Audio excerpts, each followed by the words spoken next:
What was your first name? Mike. Mike. Okay. All right. We talked with Rhett a little bit of information. Tell us, he told us that he called you. Can you remember times, the information he was given to you, what he was seeing? I just want to verify all that information. I can look at my phone to tell you what time he called me. All right. Yeah, that'd be fine. And when you checked on duty? I checked on probably it was 17:33. Did you get called out on the fire too? No, that's your regular shift. We usually start between like 5:30 and 6. You're assigned to East Millard. How do the assignments work? Just when you check on, the sergeant decides what area you're gonna work. Just kind of random. There's 4 of us working. There's 2 people. There's always somebody in Delta, and there's always somebody in Fillmore. But your normal is 4 people on at a time. Mm-hmm. During the night, is that the same during the day? Yeah. Okay.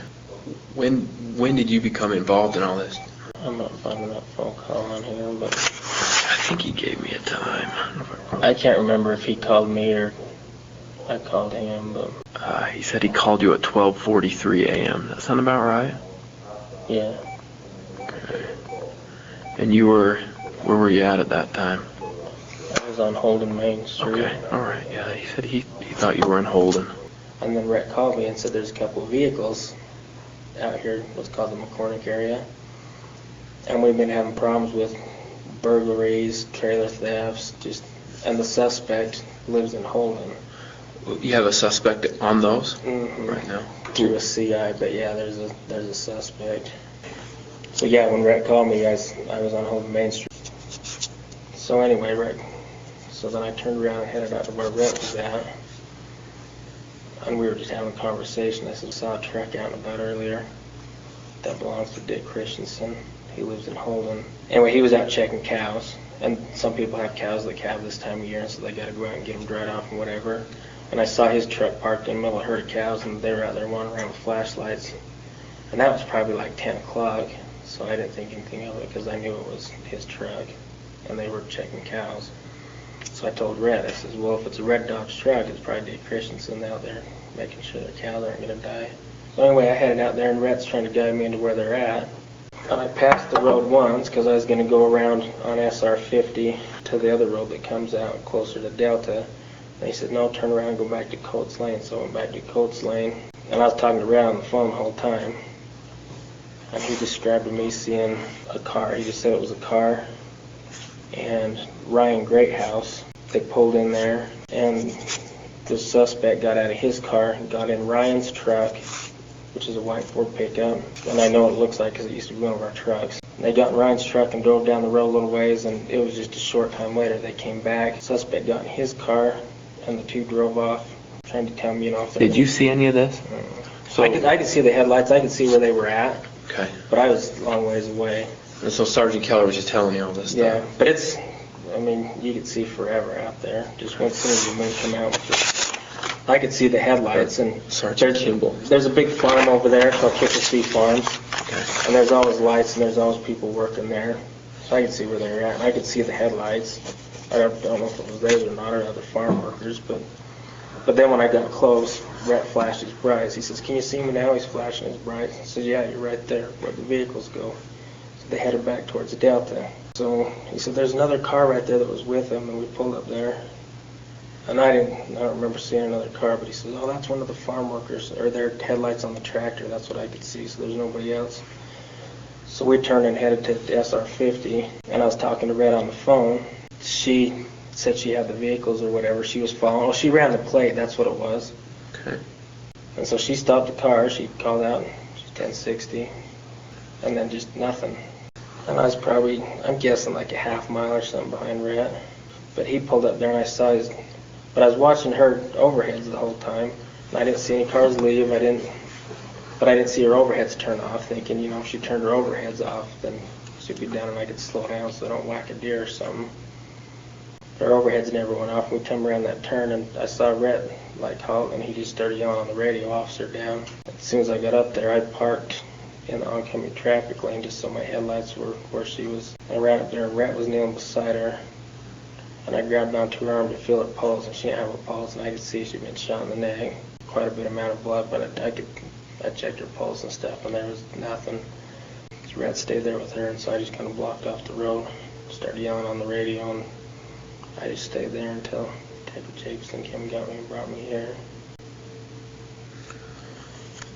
How you drop back, how you guys pulled up. Now, when you arrived, when you're coming down the road to the place where the traffic stop was, did you pass any cars? Did you see anything heading the opposite direction? Yeah, I passed one truck going the opposite direction, but on this turn right here, it's a big turn. There's probably like 5 or 6 lanes there with turn lanes and stuff. I passed a truck right here on the turn, but I remember kind of slowing down to look at it, thinking if it was Ryan in the white Ford truck that had left and tried to double back or, try to get away from the traffic stop, because this time I didn't know. But I thought, well, if that's Ryan, I'm going to flip around and go stop him, and then Rhett and Josie can go deal with whoever she's got stopped. But I slowed down and looked at it, and it was nothing that piqued my interest. It wasn't the Cadillac, and it wasn't Ryan's truck. I don't know. It wasn't Ryan's truck that passed? No. But it was, close enough time frame that, I don't know, there's lots of little dirt side roads and stuff. But like I said, it was nothing that piqued my interest. Otherwise, I would have turned around because I was thinking maybe Ryan would turn around and double back if he saw his buddy getting stopped or something.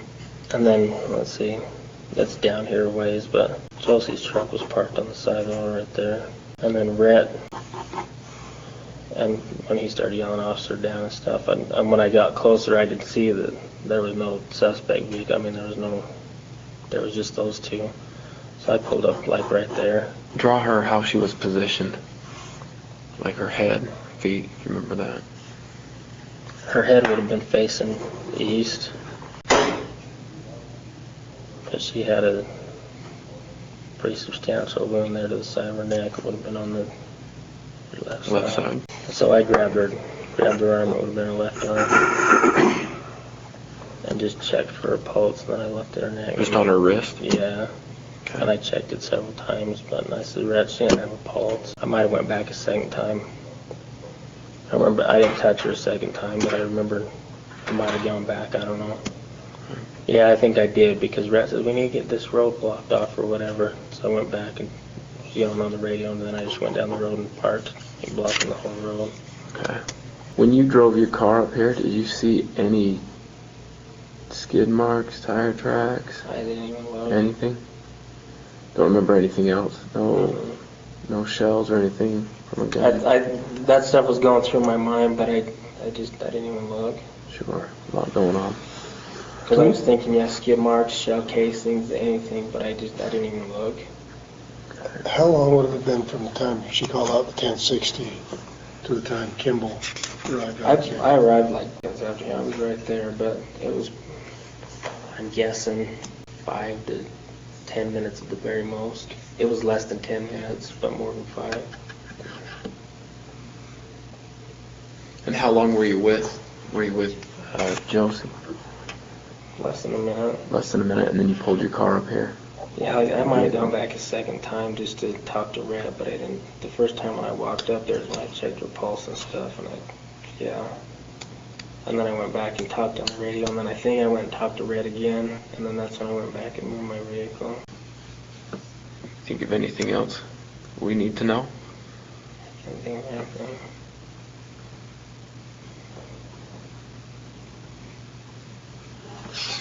That truck that you passed, you didn't recognize that truck, didn't see anything that would draw your attention to it, wasn't driving erratically or... Okay.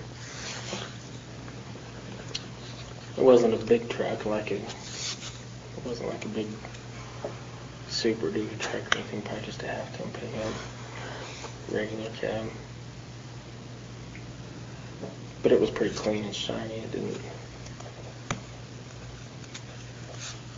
But it didn't match that of a Cadillac, and I knew it wasn't Ryan's truck, because Ryan's truck is one of our patrol trucks, which is just a straight white Cadillac 15. And it's got a headlight out too, Ryan's truck does. We'd heard that it possibly had a headlight out. Both on this truck, both headlights were working. Yeah, on the one that passed me. It looked like a lot newer truck too. Okay. That one's kind of, I think they've been using it for a farm truck. Now, but it's pretty beat